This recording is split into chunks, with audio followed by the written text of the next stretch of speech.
오늘은 하나님의 영광을 보다라는 제목으로 하나님 말씀 증거하겠습니다.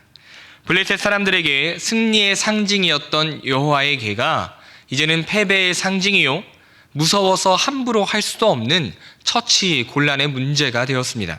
블레셋은 7개월 동안 비싼 값을 치르고서야 하나님이 다곤이나 다른 우상들처럼 마음대로 할 수 있는 분이 아니심을 알게 된 것입니다. 독종으로 인한 고통 가운데 블레셋 사람들이 제사장과 복술자들, 즉 점쟁이들을 불러서 묻습니다. 2절에 우리가 여호와의 궤를 어떻게 할까? 그것을 어떻게 그 있던 곳으로 보낼 것인지 우리에게 가르치라. 제사장들과 복술자들의 대답은 그들의 두려움을 잘 보여줍니다. 이스라엘의 신에 궤를 보내려거든 거저 보낼 것이 아니라 자신들의 죄를 용서받을 수 있는 제물과 함께 보내야 한다라는 것입니다. 그리고 어떤 제물을 보내야 이 재앙이 그칠 것인지에 대한 논의가 이어집니다. 5절입니다. 그러므로 너희는 너희의 독한 종기의 형상과 땅을 해롭게 하는 쥐의 형상을 만들어 이스라엘 신께 영광을 돌리라. 그가 혹 그의 손을 너희와 너희의 신들과 너희 땅에서 가볍게 하실까 하노라. 아멘.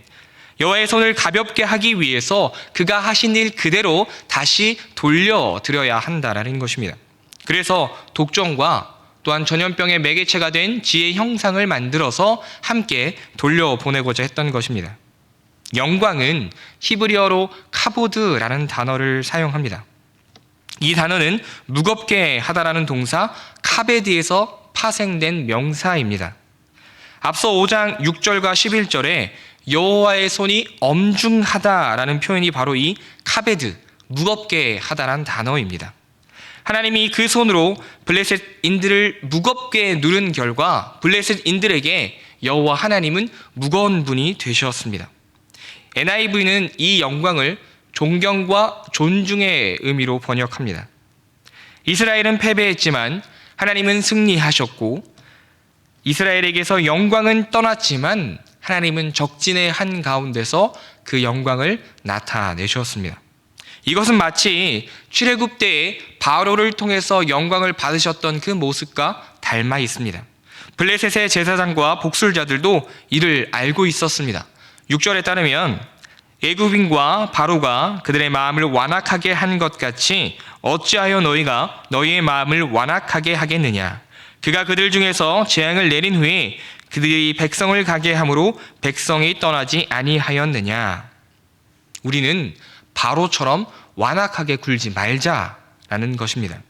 이제 여호와의 궤를 보낼 구체적인 방법을 논의합니다. 그러면서도 여전히 이 일이 여호와의 손에 의한 것인지 아니면 우연에 의해서 이런 재앙이 임한 것인지를 확인하고 싶어하는 그들의 어리석은 모습도 확인할 수 있습니다. 이를 어떻게 확인할 수 있을까요? 부정한 것을 실은 것이 없는 그 새 수레에 여호와의 궤를 싣고 이 수레를 새끼를 떼낸 암소 2마리가 끌게 합니다. 9절 말씀처럼 암소가 새끼를 두고 그 본 지역 길로 올라가서 벳세메스로 간다면 이 모든 일이 여호와의 손으로 말미암은 것인 줄 알겠다라는 것입니다. 결과가 어떠합니까? 12절입니다. 암소가 벳세메스 길로 바로 행하여 대로로 가며 갈대에 울고 좌우로 치우치지 아니하였고 블레셋 방백들은 벳세메스 경계선까지 따라가니라. 암소들은 새끼를 두고 가야 했기 때문에 울부짖으면서도 이 일이 여호와의 일이기에 좌로나 우로나 치우치지 않고 벳세메스로 향하게 됩니다. 그 뒤를 따르던 블레셋인들은 안도하면서도 큰 두려움을 느꼈을 것입니다. 여러분, 패배의 자리, 인간의 방법으로는 더 이상 아무것도 손쓸 수 없는 그 자리에서 여호와께서, 하나님께서 홀로 승리하셨습니다. 스스로는 아무것도 할 수 없는 우상들을 꺾으시고 당신의 영광을 나타내 주셨습니다. 왜 그렇게 하셨을까요? 바로 당신의 백성들을 위해서 그렇게 하셨습니다. 하나님께서는 홀로 영광 받으시기에 합당하신 분이십니다. 그 사실을 우리의 삶 가운데 여호와의 손을 통해서 보여주고 계십니다. 네, 때로는 그것이 엄중하게, 무겁게 느껴질 때도 있습니다. 여호와를 존중하는 법을 그 모든 일을 통하여서 배우게 하시는 것입니다. 왜 그렇게 하십니까? 우리가 인생 가운데 그 어떤 것보다 하나님을 더 무겁게 여기도록 삶의 우선순위가 무엇인지를 바르게 알게 하기 위해서 하나님께서는 그렇게 일하시는 것입니다. 그것이 우리에게 유익하기 때문입니다. 자녀와 자손들의 가족들의 문제, 사업장의 어려움보다 주님을 더욱 무겁게 여기는 것이 우리의 인생 가운데 가장 중요한 일임을 보여주고 계신 것이죠.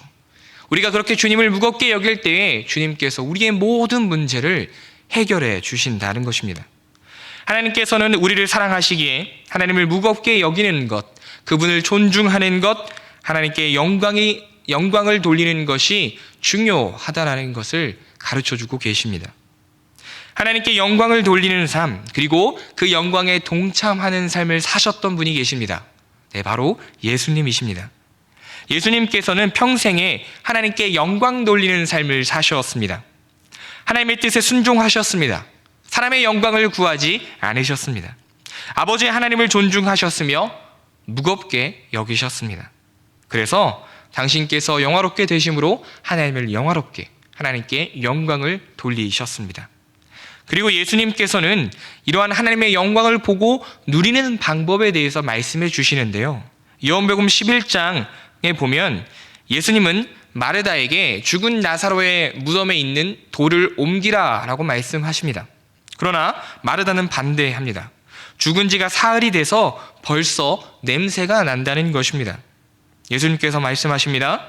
요한복음 11장 40절에 예수께서 이르시되 내 말이 내가 믿으면 하나님의 영광을 보리라 하지 아니하였느냐 하시니. 아멘. 여러분, 말씀을 믿을 때 우리는 하나님의 영광을 보게 됩니다. 말씀을 통해 하나님 되심을 깨닫게 되고 우리를 향한 사랑과 선한 계획을 알게 됩니다. 그래서 그 말씀을 붙잡을 때 그 신실하신 하나님의 선하신 계획을 신뢰할 때에 우리는 하나님의 영광을 보게 될 것입니다.